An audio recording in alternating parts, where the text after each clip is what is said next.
الفيديو شغال، الفيديو شغال. يلا.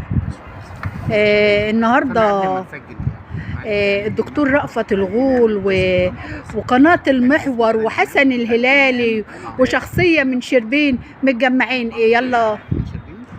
شربين دي المنصورة؟ منصورة شربين، مركز المنصورة محافظة الدقهلية شربين. أقرب حاجة بسم الله والحمد لله والصلاة والسلام على رسول الله. أهلا وسهلا بحضراتكم معنا في هذا اليوم على هامش المهرجان الدولي. يحضر معنا اليوم الأخ العزيز والذهب الإبريز والعملة النادرة في سماء المؤتمرات، معالي دكتور طيار الجميل والمحبب إلى قلبي رافت بك الغلاء. الله يخليك. طبعا نجم النجوم والواجهة المشرفة لينا والحد الجميل والمتواضع الأستاذ حسن الهلالي. أهلا بيك، وأنا بتشرف بحبيب قلبي الأستاذ محمود. نور الدنيا أخويا وحبيبي أستاذ رأفت الغول محترم، والإمام الإمام الأستاذ الإمام أباظة شربين. طبعا جم النهارده علشان كل يدلو بدلوه. أما المخرجة العالمية وصاحبة شاشات الإنترنت ربنا يبارك لك، العنكبوتية أستاذتنا الأستاذة سهير موسى. ربنا يبارك لك يا رب ويسعدك. أهلا وسهلا بيكم. لأول مرة ألتقي بالقامات، لكن الدكتور رأفت مشهور ومعروف، وزي ما قلنا رمز الواجب والأدب والعملة النادرة في المؤتمرات.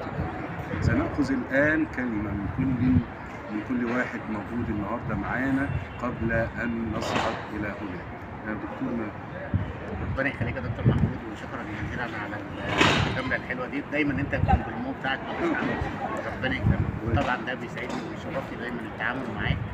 والحمد لله أنت كنت شريك نجاح في مؤتمرين من أكبر المؤتمرات اللي إحنا عملناهم، الإعلام الرقمي في القرآن الكريم والمرأة في الإعلام الرقمي، وان شاء الله الهندسه والمرأة في الاعلام الرقمي ان شاء الله 28 واحد. الدعوه جات لك امبارح ولا النهارده الصبح؟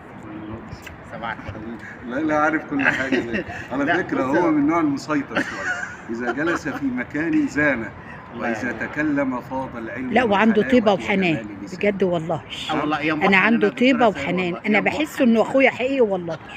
بقول الناس معادن والدكتور رأفت ده حبيبي. الله. بقول الناس معادن والدكتور رأفت الغول ده حبيبي. الله. ومعانا الأستاذ المحترم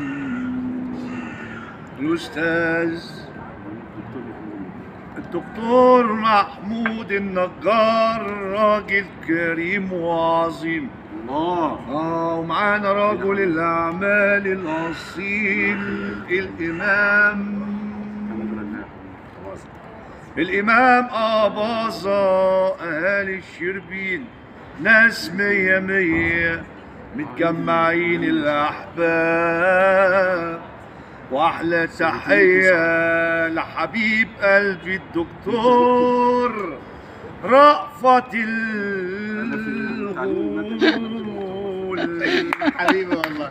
وتحية للإعلامية الجميلة سهير. بعد ما نخلص لازم نتغدى يا أستاذة سهير. ايوه عشان نعرف نقول عشان دي تتعمر حبيب قلبي.